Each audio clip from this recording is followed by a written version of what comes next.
السلام علیکم ورحمۃ اللہ وبرکاتہ۔ نحمد و نصلی علی رسول الکریم، اما بعد، فاعوذ باللہ من الشیطان الرجیم، بسم اللہ الرحمن الرحیم۔ قرآن کریم کو ترجمے سے پڑھنے سے قبل قرآن کریم کی اہمیت کے حوالے سے کچھ آیات مجھے یاد ہیں جو میں ہر سبق میں بتایا کرتا ہوں۔ جیسے ایک جگہ اللہ سبحانہ تعالیٰ قرآن کریم میں فرما رہے ہیں فقرؤ ما تیسر من القرآن، یہ سورہ مزمل میں، کہ جتنا ہو سکے قرآن میں سے پڑھ لیا کرو۔ دوسری جگہ فرما رہے ہیں وَإِذَا قُرِئَ الْقُرْآنَ فَاسْتَمِعُوا لَهُ وَأَنصِتُوا لَعَلَّكُمْ تُرْحَمُونَ، اور جب قرآن پڑھا جایا کرے تو خاموش رہا کرو اور کان لگا لیا کرو تاکہ تم پر رحم کیا جائے۔ اور سورہ واقعہ میں فرما رہے ہیں إِنَّهُ لَقُرْآنٌ کریم، إِنَّهُ لَقُرْآنٌ کریم فی کتاب مکنون لا یمسہ الا المطہرون تنزیل من رب العالمین، کہ یہ ایک بڑی پاک برکت والی کتاب ہے، اس کو وہی ہاتھ لگاتے ہیں جو پاک ہیں۔ تنزیل من رب العالمین، یہ سارے جہانوں کے رب کی طرف سے نازل کردہ کتاب ہے۔ تو آپ دیکھیں قرآن کریم کے حوالے سے اس کی اہمیت، اس کتاب کی اہمیت پتہ لگ رہی ہے کہ یہ تمام کتابوں کی سردار کتاب ہے، اور اس میں یہ نسخہ کیمیا ہے، اور ہم لوگ کے لیے اس میں ساری ہدایت ہی ہدایت چھپی ہے۔ تو آغاز کرتے ہیں۔ میں نے بہت سی قرآن کریم میں سے جب میں پڑھا کرتا تھا، اور یہ 2001 سے یہ میں نے ایک ڈائری بنائی ہے جس میں میں چیدہ آیتیں قرآن کریم سے لکھ لیتا ہوں اور میں شروع سے ترجمے سے قرآن پڑھ رہا ہوں، کیونکہ جب میں نے یہ آیتیں پڑھی تو مجھے معلوم پڑا کہ جب تک ہماری مادری زبان عربی نہیں ہے، لہٰذا جب تک ہم ترجمے سے قرآن نہیں پڑھیں گے ہم اس کی سمجھ بوجھ سے دور رہیں گے، اور اس کا نازل ہونے کا مقصد ہم تک نہیں پہنچے گا، ہم لوگ کس لیے پیدا کیے گئے ہیں وغیرہ وغیرہ۔ تو میں جب قرآن کریم پڑھتا ہوں تو مجھے تو بہت فائدہ ہوا، آپ لوگ بھی سنیے، کیونکہ جن معاشرے میں جن معاملات میں ہم لوگ الجھے نظر آتے ہیں، قرآن کریم ان معاملات کا کیا جواب دیتا ہے، ان آیات سے سامنے آئے گی بات۔ تو سماعت کرتے ہیں۔ اللہ تعالیٰ مجھے بھی توفیق دے عمل کی، اور آپ سب کو بھی، آپ کو بھی فائدہ ہوگا اور مجھے بھی فائدہ ہوگا۔ بسم اللہ الرحمن الرحیم۔ روزوں کے، اب چونکہ رمضان کریم کی آمد ہے بابرکت مہینے کی، تو اسی کے حوالے سے آیت سامنے آئی ہے۔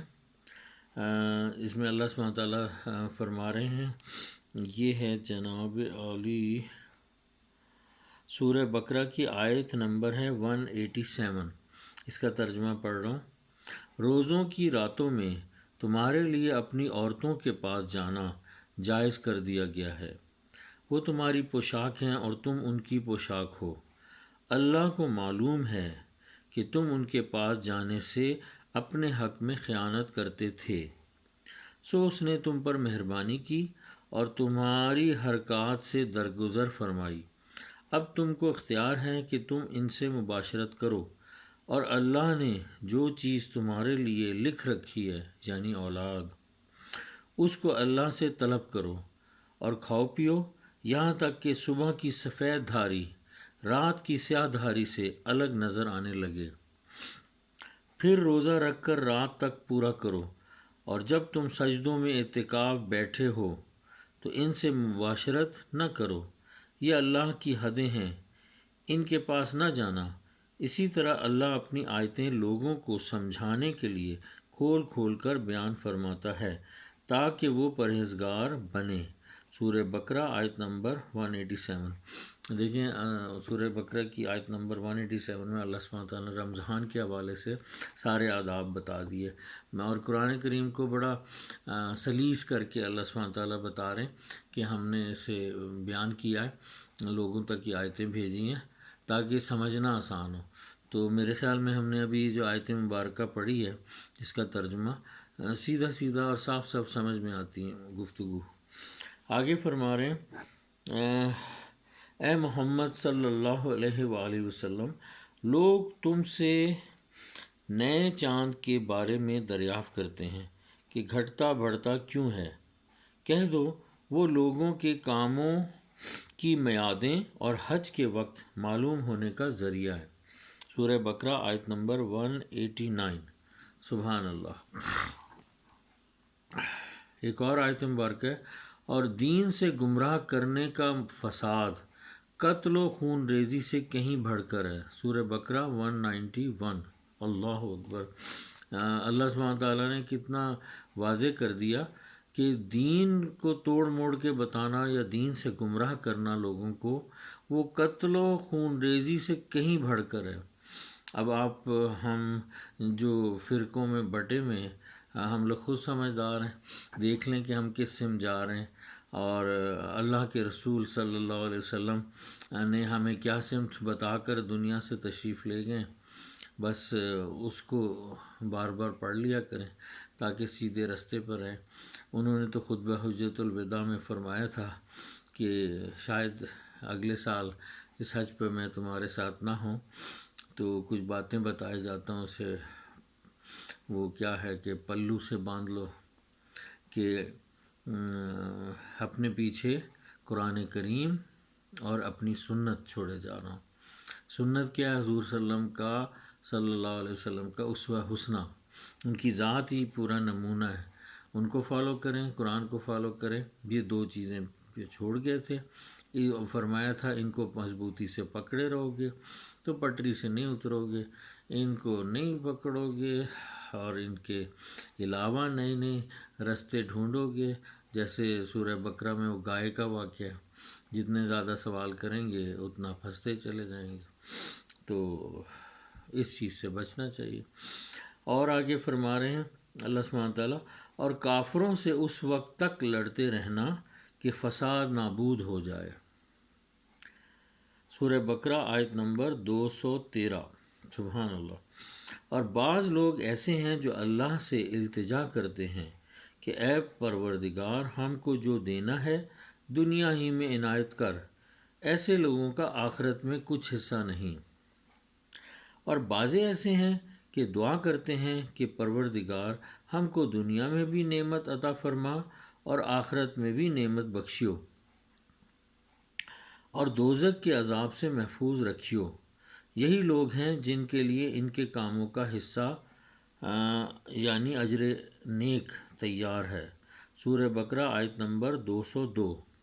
سبحان اللہ۔ آگے فرماتے ہیں اللہ سبحانہ تعالیٰ، اور قیام منی کے دنوں میں جو گنتی کے دن ہیں اللہ کو یاد کرو، اور اگر کوئی جلدی کرے اور 2 ہی دن میں چل دے تو اس پر بھی کچھ گناہ نہیں، اور جو بعد تک ٹھہرا رہے اس پر بھی کچھ گناہ نہیں۔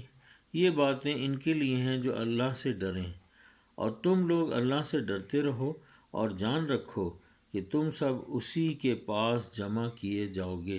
سورہ بقرہ آیت نمبر 203۔ صدق اللہ العظیم۔ تو امید ہے کہ آپ سب کو یہ آیتیں اچھی لگی ہوں گی۔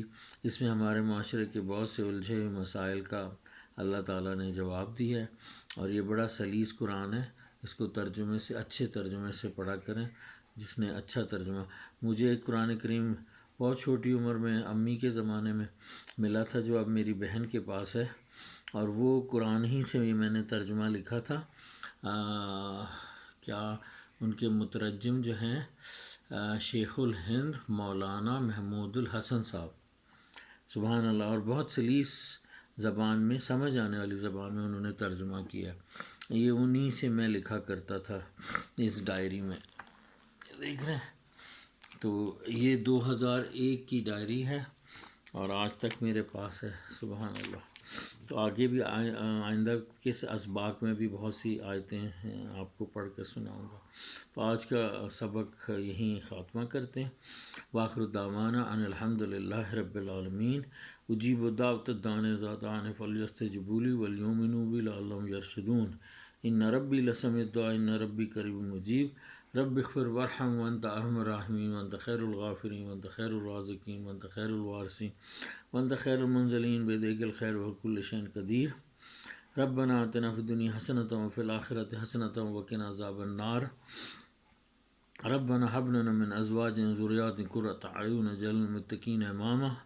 ومن آیات ان خلق من انفسکم ازواجا لتسکنوا الیہ وجعل بینکم مودۃ ان رب ذلک لقوم یتفکرون رب اجعل لي منكم صلاة ذريتي ربنا وتقول دعاء ربنا اغفر لي ولوالدي وللمؤمنين يوم يقوم الحساب یا لطیف الطب والدی فی جميع الاحوال كما تحب وترضى یا علیم یا قدیر واغفر لي ولوالدي وللمؤمنين والمؤمنات والمسلمين والمسلمات یوم یقوم الحساب وصلی اللہ تعالیٰ علی رسول خیر خلق نور عرش زینت فرش نبینا شفینا سید سند مولانا محمد وعلی آلہ وصحبہ اہل بیت ازواج ذریات اجمعین ان اللہ ملائکۃ یصلون النبی یا ایھا الذین آمنوا صلوا علیہ وسلموا تسلیما اللہم صلی علی محمد وعلی آل محمد کما صلیت علی ابراہیم وعلی آل ابراہیم انک حمید مجید اللہم بارک علی محمد وعلی آل محمد کما بارکت علی ابراہیم وعلی آل ابراہیم انک حمید مجید یا رب العرش العظیم اپنے دربار عالی مکان میں یہ